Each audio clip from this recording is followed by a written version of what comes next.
Bienvenue pour cette nouvelle leçon qui s'intitule « Éléments de statistique, suite ». Le sommaire comporte les rubriques suivantes.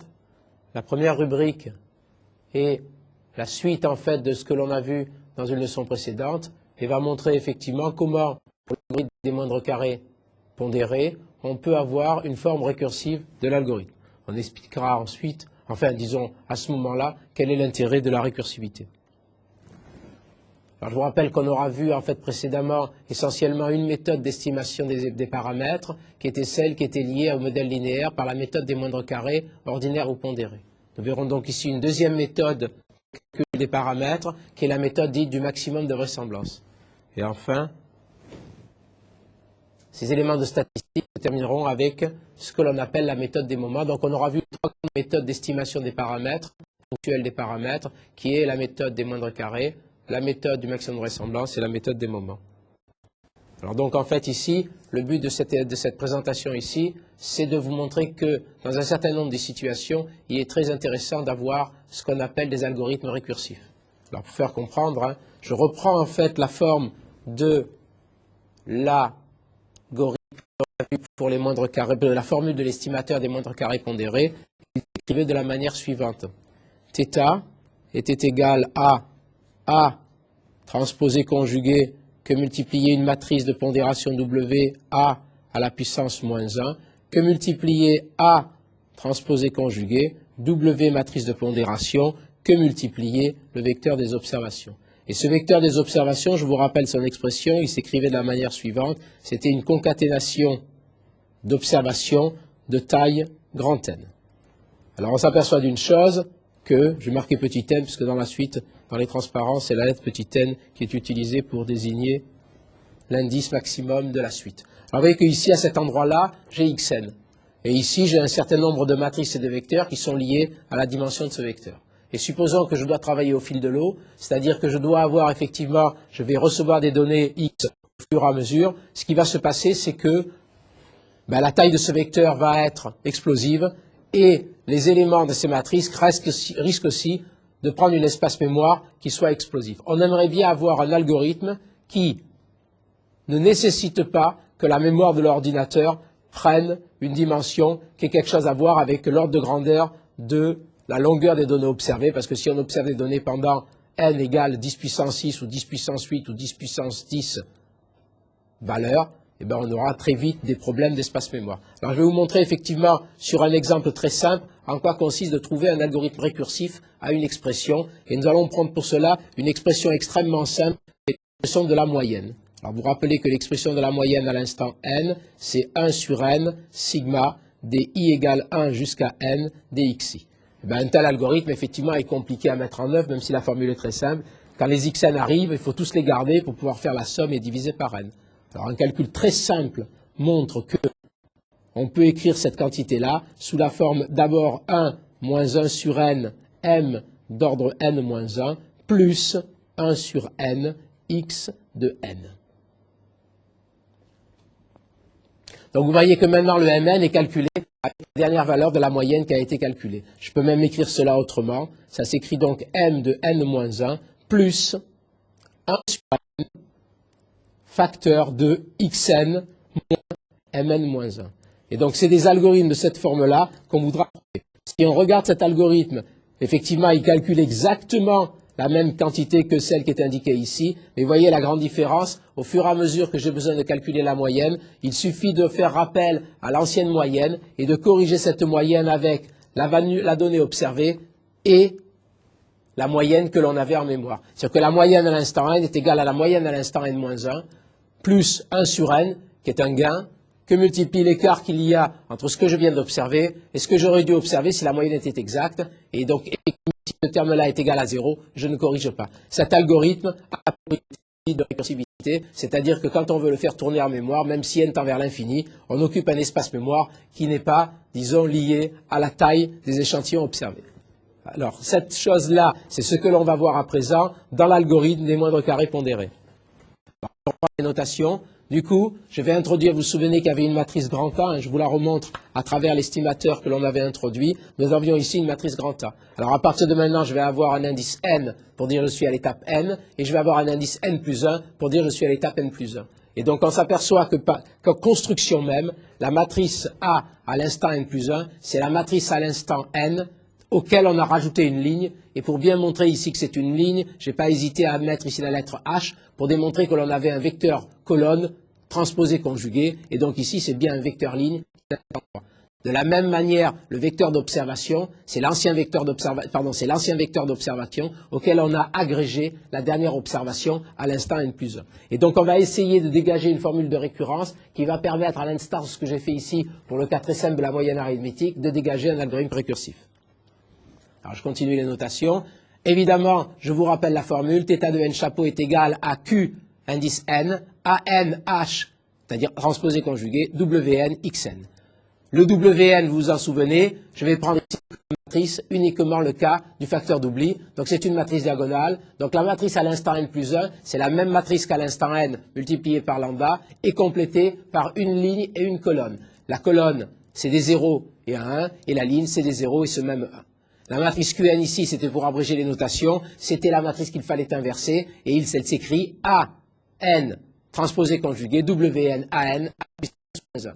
Alors je vais vous faire un calcul, juste un début de calcul, juste pour vous montrer effectivement que tous ces calculs-là sont très simples si on connaît un petit peu les opérations dans les matrices. Les opérations dans les matrices se font par bloc, comme si c'était des scalaires. Et donc je vais vous calculer en fait le terme qui est ici entre parenthèses, et calculer le terme à l'instant n plus 1 en fonction de celui à l'instant n. Alors après, je vous donnerai les résultats directement sur les transparents.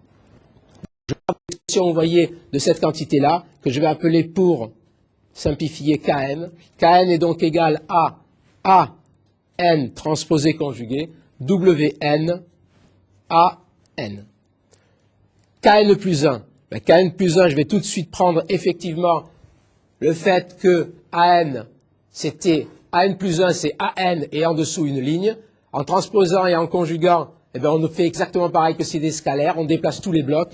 Et donc ici, vous allez avoir une matrice qui est constituée des termes AN transposé conjugué, que multiplie, là ici, ce que je calcule, après je le ferai, donc AN transposé conjugué, AN transposé conjugué, comme je vous l'ai dit, et ici, un peu plus loin, ce que j'avais appelé AN plus 1 dans le évidemment, j'enlève la transposition conjugaison. Et je multiplie ça par la matrice Wn plus 1. Et la matrice Wn plus 1, je vais prendre les ici, c'est-à-dire lambda fois Wn,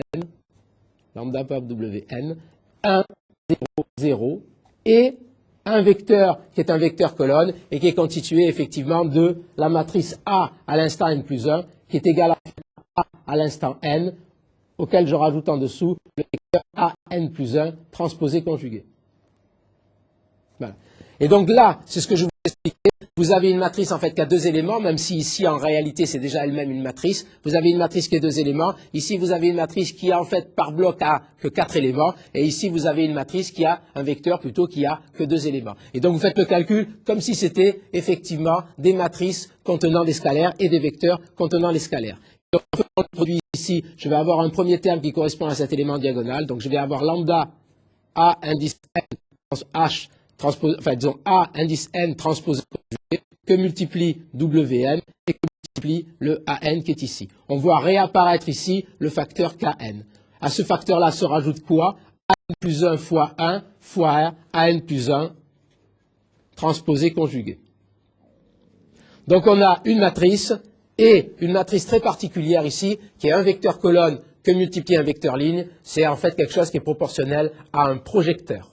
Et donc ici, on a une matrice plus un projecteur. Et maintenant, je vais prendre l'inverse de tout ça. Et pour ça, je vais utiliser ce qu'on appelle dans la littérature le lemme d'inversion matricielle. Alors, je vais vous donner ce lemme d'inversion matricielle. C'est l'usage de l'appeler ainsi. Et ce lemme d'inversion matricielle, il dit la chose suivante. Si D est une matrice qui est la somme d'une matrice E plus un vecteur V que multiplie le même vecteur V transposé conjugué, c'est-à-dire une matrice, ici une autre matrice constituée d'un vecteur colonne et d'un vecteur ligne, alors il se trouve que D-1 est égal à E-1, c'est-à-dire que vous faites l'inversion ici sur E, plus, plutôt moins d'ailleurs, E-1, V transpose E-1 sur 1 plus EV transposé EV. Alors c'est ça le lemme d'inversion matricielle, pardon ici il y a moins 1, c'est ça le lemme d'inversion matricielle, c'est-à-dire que pour calculer l'inverse de cette matrice, pas besoin d'inverser, on calcule directement l'inverse en fonction de l'inverse de cette même matrice, de la matrice.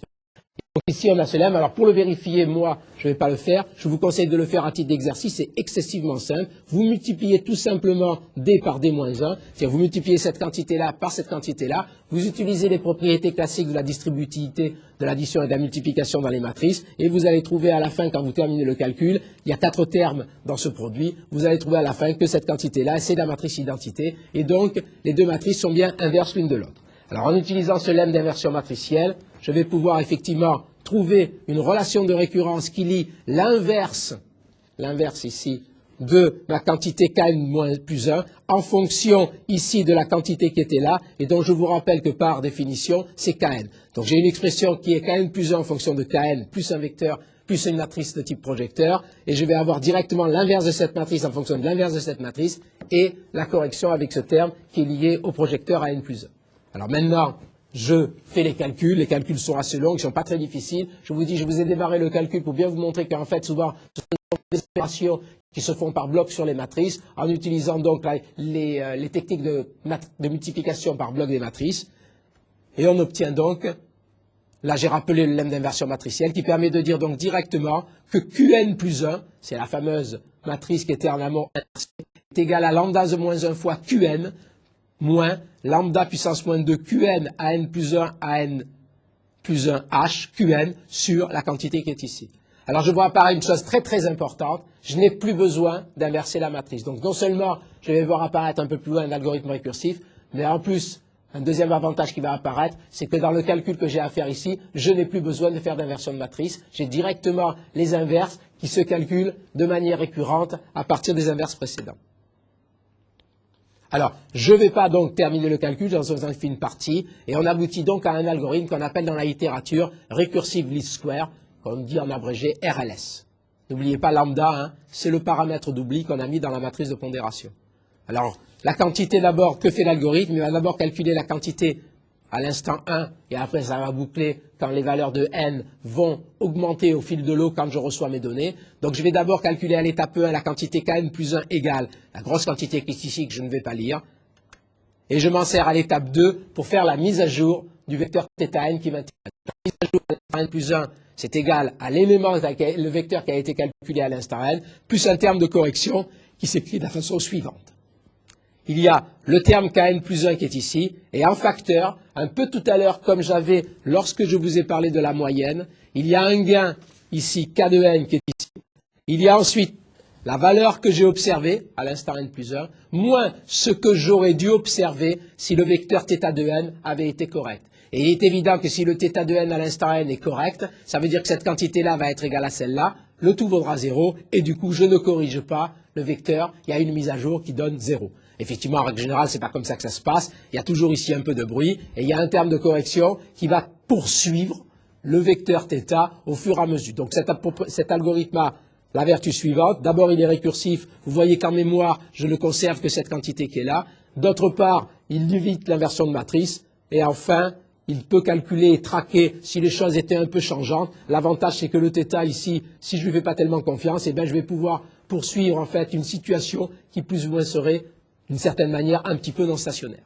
Donc voilà effectivement l'algorithme. Alors dans la littérature ici, j'ai prononcé plusieurs fois le mot K, j'ai d'ailleurs mis le mot gain pour la quantité grand K, et en fait souvent on fait référence en disant que c'est un gain type Kalman, parce que dans l'algorithme de Kalman, on a une expression un peu analogue, on met à jour les états cachés que l'on cherche à évaluer en prenant une équation comme celle-là, la mise à jour est égale au terme que l'on avait plus un gain que multiplie l'écart entre ce que j'ai vu et ce que j'aurais dû voir. Ce qui est un algorithme assez naturel.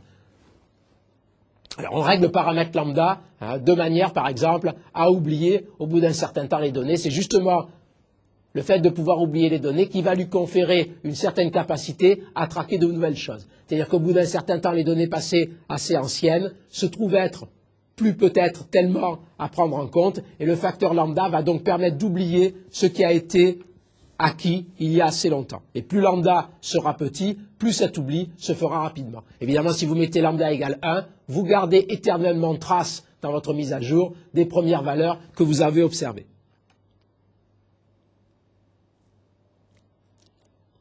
Alors évidemment, la troisième étape de l'algorithme, j'ai surtout insisté sur la période de remise à jour. Il faudra calculer aussi Qn plus 1 avec Qn. Et comme je vous l'ai dit, cette mise à jour de Qn plus 1, qui est interne à l'algorithme, elle, est sans inversion de matrice. Alors il y a un problème d'initialisation, en fait, je ne vais pas le résoudre ici. Pour initialiser, ce n'est pas trop compliqué. On prend une matrice qui soit une matrice Q0 assez grande, mais pas infinie. Donc c'est I divisé par delta, où delta est un nombre très petit. Et puis on démarre tout bêtement avec la valeur θ0 égale 0, c'est-à-dire avec un vecteur ne contenant que des zéros. Donc j'en ai fini, si vous voulez, avec cet algorithme qui était associé à la première méthode d'estimation que l'on a vue et qui était la méthode des moindres carrés, soit ordinaires, soit pondérés. Pondérés, donc, introduisait un facteur d'oubli ici, lambda, qui a permis de tout donner à l'algorithme une forme récursive.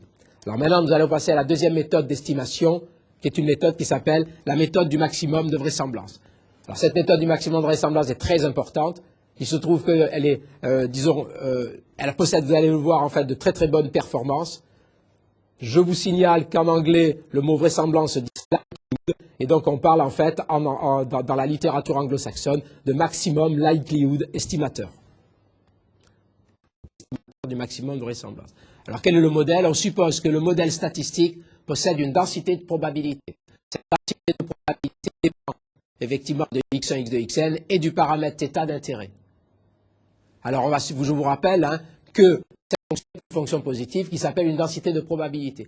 Dans le contexte statistique, cette fonction est considérée comme fonction des variables x1, x2, xn, c'est appelé une densité de probabilité. La même fonction, quand elle est considérée comme une fonction de la variable θ, elle est appelée une vraisemblance. Donc quand on parle de vraisemblance, ça fait référence à la densité de probabilité, mais quand on voit la fonction non pas comme une fonction de x, mais comme une fonction de θ.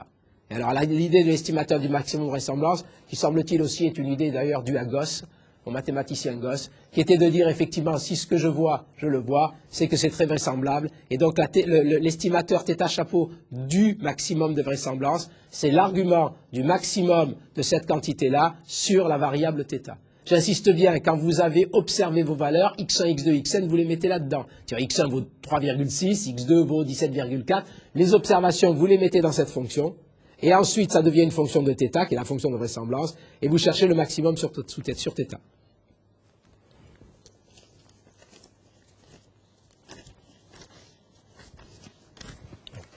Alors,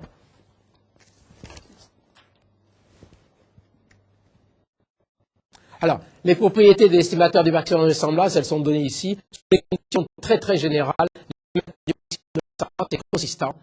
Vous vous souvenez ce que ça veut dire consistant? Ça veut dire que θ de n tend vers la vraie valeur du paramètre quand n tend vers l'infini, est asymptotiquement sans biais et de variance minimale.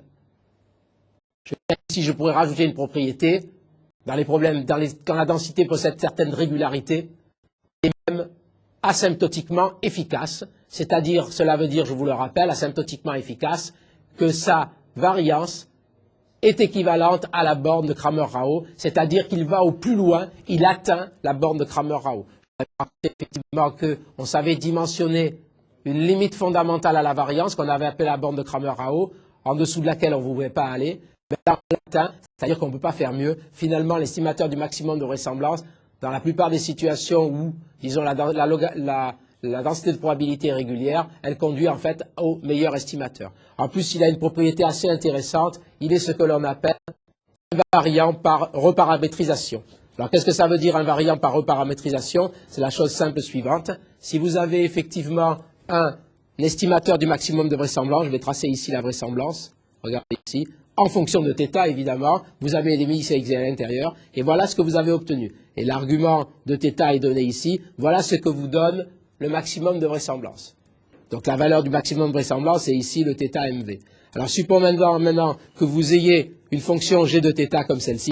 Cette fonction g de θ, c'est g qui vous intéresse. Vous voulez effectivement prendre le maximum de vraisemblance sur g. Eh bien regardez, le maximum de vraisemblance sur g, évidemment ça ne peut pas être autrement que ce maximum qui est le plus grand. Et donc ici par correspondance, on s'aperçoit ici que le maximum de vraisemblance sur G, c'est tout simplement G de θ mv.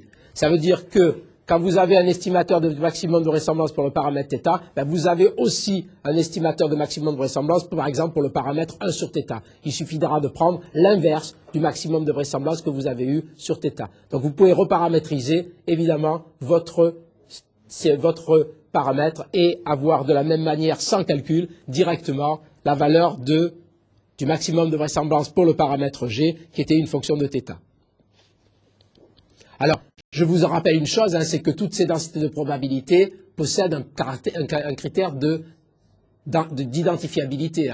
Il faut bien que quand même, je vous rappelle une chose, c'était sous-entendu que, c'est pour ça que je n'ai pas dessiné ici une courbe qui était sous cette forme-là, je n'ai pas le droit d'avoir deux valeurs ici de G qui me donnent la même vraisemblance. Je vous rappelle effectivement que dans un problème statistique, on évite que si θ' est différent de θ, on puisse avoir P de x de θ' égale à P de x de θ. Si on avait une telle propriété, évidemment, le système ne serait pas identifiable. Ce que vous voyez, c'est des données x qui sont à travers la loi de probabilité. Si deux paramètres différents donnaient la même loi de probabilité, je serais dans l'incapacité d'identifier la valeur de θ. Donc j'ai bien supposé toujours que mon système était identifiable, c'est-à-dire que θ' différent de θ impliquait que P de x de θ' était différent de P de x de θ.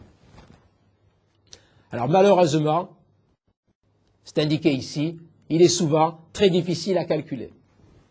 Alors il se trouve en fait que, à cause de la difficulté, mais en sachant que c'est un très bon estimateur, les gens se sont intéressés à trouver des techniques numériques pour essayer quand même de trouver le maximum. N'oubliez pas que c'est un maximum multidimensionnel, dans la mesure où le paramètre θ possède a priori plusieurs composantes, et donc ce problème très difficile a alimenter une certaine recherche, et en 1977, il y a un algorithme qui a été proposé et qui a depuis connu un succès et un très large développement, qu'on appelle l'algorithme M. Il a été proposé alors par un chercheur qui s'appelait Dempster.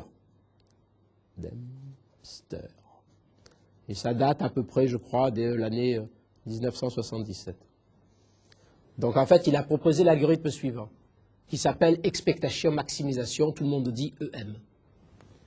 Alors on suppose effectivement qu'on a cette quantité-là à maximiser et on introduit une densité de probabilité auxiliaire dans laquelle apparaît une variable y. Cette densité de probabilité particulière doit être telle quand même que cette densité-là soit la marginale de celle-là. C'est-à-dire je vous impose effectivement ici de vérifier quand vous le faites que l'intégrale sur y de cette fonction-là est égale à cette qui est ici. Donc je l'écris, il faut à tout prix que le P de x point virgule θ soit égal à l'intégrale de P de x virgule y virgule θ dy lorsque l'on intègre sur toutes les valeurs de y possibles. Ça c'est une chose à vérifier. P de x doit être une marginale de la loi conjointe. Y s'appelle dans la littérature les variables cachées. Dans la littérature aussi, pour une raison qui est comme ça, enfin je ne sais pas si vraiment il y a une raison vraiment très particulière, on appelle le modèle constitué des variables x et y le modèle complet. Et le modèle constitué que de la variable x observé, le modèle incomplet. Alors quelque part en fait vous êtes en train d'observer un modèle incomplet, et puis vous avez derrière des sortes de variables latentes cachées, d'accord, et vous avez le modèle de ce conjoint de variables incomplète et du modèle caché, vous obtenez donc le modèle complet. Alors regardez, alors première étape dite d'expectation, on calcule donc la quantité, la fonction Q de θ', qui est égale à l'espérance du logarithme de la loi conjointe conditionnellement à x, sous la loi θ'. Alors vous voyez que conditionnellement à x a un sens, puisque x est effectivement les observations, et je vous rappelle que l'espérance conditionnelle de y par rapport à x, c'est une fonction de x. C'est d'ailleurs parmi toutes les fonctions mesurables, celle qui est la meilleure en moyenne quadratique. Donc quand j'ai écrit ici conditionnellement à x, je fais réellement, d'accord, une quantité que je peux calculer, puisque les données x sont bien observées. Et ensuite je fais la deuxième étape, qui est l'étape dite de maximisation, et qui consiste à prendre pour la valeur de θ à l'étape p plus 1, l'argument du maximum de cette fonction-là sur θ, lorsque je mets dans θ' que je connais, ce que j'avais obtenu à l'étape p. Et donc j'ai un algorithme qui boucle, et quand P augmente, eh ben, on améliore la valeur de θ. Alors on va voir que cet algorithme, pourquoi il a eu un immense succès, c'est qu'il a une propriété qu'on appelle dans la littérature une propriété parfois de stabilité. Alors quelle est cette propriété absolument fondamentale? Propriété fondamentale, c'est que la valeur que je calcule à l'étape P plus 1, je vous rappelle qu'elle est donnée ici, alors on peut montrer qu'avec cette valeur que je calcule à l'étape P plus 1, on a le résultat suivant, P de x de θP plus 1 est supérieur à P de x de θP. Et ça, vous voyez, c'est quelque chose d'absolument fondamental, c'est-à-dire qu'à chaque étape, je fais accroître la vraisemblance de mes observations, ce qui est en général pas le cas des algorithmes itératifs de recherche de maximum. On peut très bien à une étape monter et puis à une étape malencontreusement redescendre. L'algorithme M possède cette vertu de toujours garantir que la vraisemblance qui nous intéresse, c'est-à-dire celle des observations, croît à chaque étape de calcul. Alors ce qui fait que cet algorithme a eu un très très grand nombre d'applications. Alors il ne reste pas moins qu'il en reste quand même un souci, qui est comment initialiser la maximisation. Alors je ne rentrerai pas dans le détail, mais soit on a un estimateur moyen qui permet déjà donc de servir d'amorce à cet algorithme, soit on fait parfois ce que l'on fait, c'est-à-dire que l'on fait une grille dans un ensemble de θ pour lesquels on n'arrive pas véritablement à avoir un estimateur moyen, et on fait tourner l'algorithme sur chacun point de sa grille, et on prendra évidemment le maximum obtenu. Alors les applications sont multiples. Ici, j'ai seulement donné deux acronymes, deux sigles, en fait, qui font référence à des modèles pour lesquels il n'est pas facile de faire autrement que de passer par l'algorithme M, et qui ont eu de très grosses applications dans des domaines très variés, en particulier en reconnaissance de la parole, en vérification de locuteurs, dans des multitudes de domaines dans lesquels il était difficile de calculer le maximum de vraisemblance avec une méthode directe. Alors GMM veut dire Gaussian Mixture Model, c'est un mélange dit de mélange de gaussienne, et HMM veut dire Hidden Markov Model, qui veut dire Markov, modèle de Markov à état caché, Hidden Markov Model. Alors nous pouvons passer maintenant à la dernière méthode qu'on appelle la méthode des moments.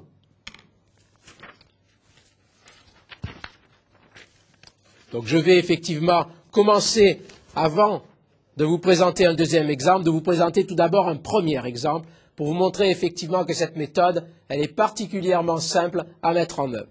Alors cette méthode-là consiste tout simplement, je vais prendre ici un échantillon x1, x2, xn, constitué de variables aléatoires, indépendantes, identiquement distribuées, suivant une loi que je vous donne a priori, qui est 1 sur θ, c'est une loi, ce qu'on appelle une loi exponentielle, 1 sur θ et puissance moins x sur θ, indicatrice de x positif ou nul.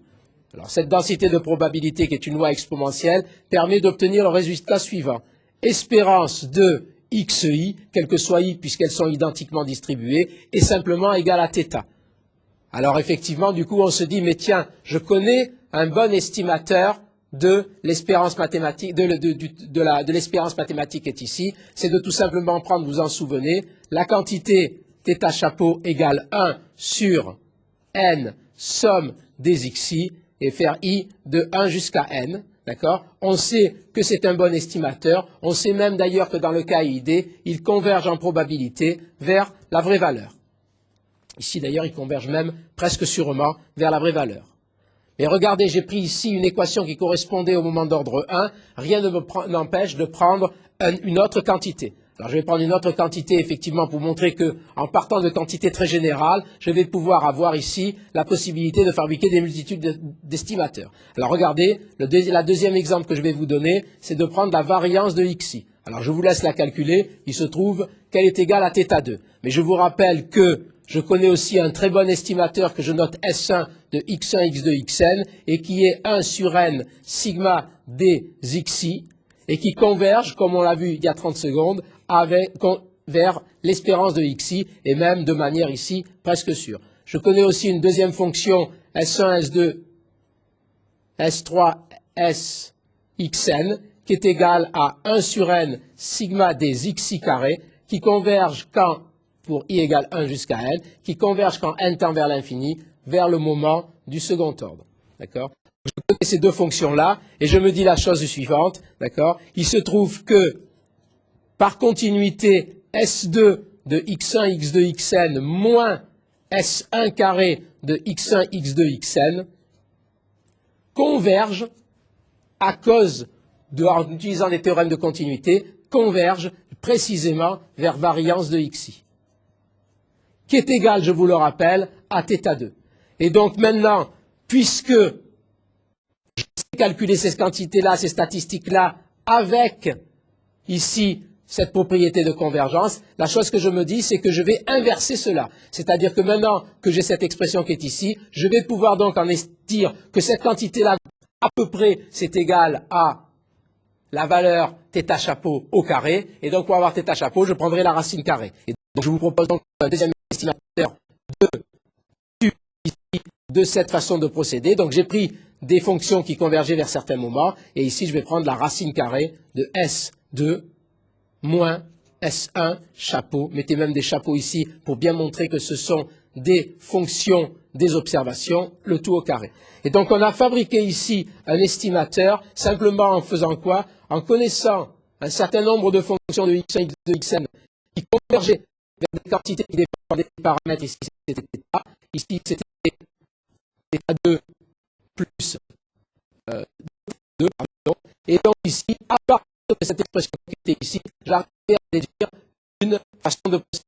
Et on va sur l'exemple que je vous montrerai là, que cette façon de procéder est d'avoir une fonction qui converge une certaine fonction dépendante de θ et une possibilité d'inverser cette fonction de θ pour obtenir θ à partir des estimations de cette fonction de θ, vous donnez la possibilité même de l'appliquer lorsque les échantillons ne sont pas indépendants. Alors je vais vous montrer en partant donc de l'exemple suivant, qui est celui d'un L1 que vous reconnaissez. Donc xk est égal à wk plus θ wk moins 1, où wk est un bulletin de variance sigma 2. Il est facile d'établir que la corrélation à l'instant 1, ρ de 1, est égale à l'espérance de qui est égale à l'espérance de définition de x de k moins 1 sur espérance de x de k au carré, est égal à ρ de θ égale donc ρ égale θ sur 1 plus θ2. Dans cet exercice-là, dans cet exemple-là, pardon, je suppose que θ en module est inférieur à 1. Je vous signale une chose, c'est que l'on a vu au moment des filtres passe-tout, que quand on faisait passer un 0 de l'intérieur à l'extérieur du cercle unité, on ne changeait pas le module de la densité spectrale le long du cercle unité. Et donc, par voie de conséquence, quand on fait passer un 0 de l'intérieur à l'extérieur du cercle unité, la densité spectrale est la même. Et donc, la fonction de covariance est la même. Et donc, on ne peut pas, à partir de techniques du second ordre, savoir si le 0 est à l'intérieur ou à l'extérieur du cercle unité. En réalité, on ne peut pas donc se limiter à des techniques dites du second ordre, c'est-à-dire en utilisant que des covariances, pour déterminer, je vous dis bien, cette propriété que le 0 est à l'intérieur ou à l'extérieur du cercle unité. Je pourrais même dire que dans le cas gaussien, où tous les moments d'ordre supérieur à 2 sont des fonctions des moments d'ordre 2, c'est impossible à réaliser. Et donc là, je vais supposer d'avoir ce que l'on appelle un minimum phase, c'est-à-dire que module de θ soit inférieur à 1. Alors, à partir de là, j'ai donc une équation en θ, et qu'est-ce qui me vient? Eh bien, effectivement, vous vous souvenez que le numérateur peut être obtenu de manière consistante à partir de l'observation en calculant R chapeau de 1. Le dénominateur peut être calculé de façon consistante en calculant R chapeau de 0. En faisant le rapport des deux, j'ai une estimation consistante de ρ, à partir de laquelle, en inversant par la fonction ad hoc, c'est-à-dire en résolvant ici l'équation par rapport à θ, je vais avoir une estimation de θ. Donc les estimateurs du moment constituent finalement à substituer aux vraies valeurs des statistiques, aux vraies valeurs des fonctions leurs statistiques. J'obtiens en fait que, ici on sait que les moments empiriques donc convergent vers le moment, et donc, en fait, je vais pouvoir avoir un estimateur consistant en résolvant l'équation. Alors là, je vous ai écrit, donc il vient l'équation suivante. Après avoir estimé ρ de chapeau, vous retrouvez ici l'estimateur des covariances d'un écart 1, c'est-à-dire 1 sur n, somme de i égale 1 à n-1 de xi plus 1 sur xi. Vous reconnaissez au dénominateur une estimation de rx de 0, à savoir 1 sur n, somme de i égale 1 à n de xi carré. Et en ayant inversé par rapport à θ, ρ de θ, je propose comme estimateur de θ, θ chapeau égale 1 sur 1 moins racine de 1 moins 4 rho chapeau carré sur 2 rho chapeau, effectivement, où rho chapeau est là-dedans. En résumé, 1. On connaît une expression qui relie les paramètres intérêts avec un certain nombre de moments. Deuxièmement, on connaît une suite d'estimateurs consistant de ces moments. Et on substitue alors les moments par leur estimateur. Alors on peut généraliser cette méthode de la façon suivante. On a une fonction S de θ dépendant du paramètre θ, à valeur dans un certain espace de dimension M. On sait inverser cette fonction pour retrouver θ. En clair, cela veut dire la chose suivante. Je connais une fonction G, qui existe G, telle que G de S de θ soit égal à θ, ce qui me permet que quand je connais S, je peux revenir à θ par l'intermédiaire de la fonction G. Donc je connais une fonction G telle que G de S de θ. Je connais une statistique Sn à valeur dans ce même espace qui converge de façon consistante vers S de θ. Alors ici, à partir de la fonction dont je rappelle l'existence ici, qui est que quel que soit θ, G de S de θ soit égal à θ, j'ai automatiquement un estimateur de θ chapeau de n sous la forme de G de S chapeau de n. En conclusion, on a donc les remarques suivantes. Les estimateurs par la méthode de Desmond évidemment sont très faciles à utiliser et à construire. Il y en a même une infinité de manières en fait, de prendre le problème, puisqu'il suffit en fait de prendre certaines, disons, statistiques S de n qui convergent vers une certaine méthode de θ et l'inverser pour retomber sur l'estimateur de θ. Il y a possibilité, grâce à la propriété de convergence et de consistance dans des statistiques que l'on a prises au départ, d'obtenir aussi une consistance, c'est-à-dire une convergence en probabilité par les paramètres pour l'estimateur θ chapeau de m. Par contre, il va être difficile de viser l'optimalité. Comme on a vu effectivement, il y a une multitude effectivement de possibilités de construire des estimateurs, et donc ça va être au cas par cas. Il faudra essayer. Donc on prendra effectivement une certaine statistique, elle va converger vers une certaine fonction S de θ, on va effacer cette fonction S de θ, on pourra éventuellement donc faire des calculs ou faire des simulations, et on verra effectivement ce que ça donnera au point de vue de la convergence asymptotique. De l'autre côté, on pourra prendre un autre type de moment et faire le calcul de la même manière. Mais on n'a pas beaucoup de pistes d'une certaine manière pour se diriger et pour savoir effectivement comment trouver le bon moment qui donne une certaine optimalité. Enfin, de façon générale. Parce que sur les cas particuliers, il peut se faire effectivement de bonnes indications sur la façon de procéder. Donc, ce cours est maintenant terminé. Je vous rappelle que pour plus d'informations, vous pouvez vous connecter au site NetUno et cliquer sur MedNetU. Je vous remercie de toute votre attention.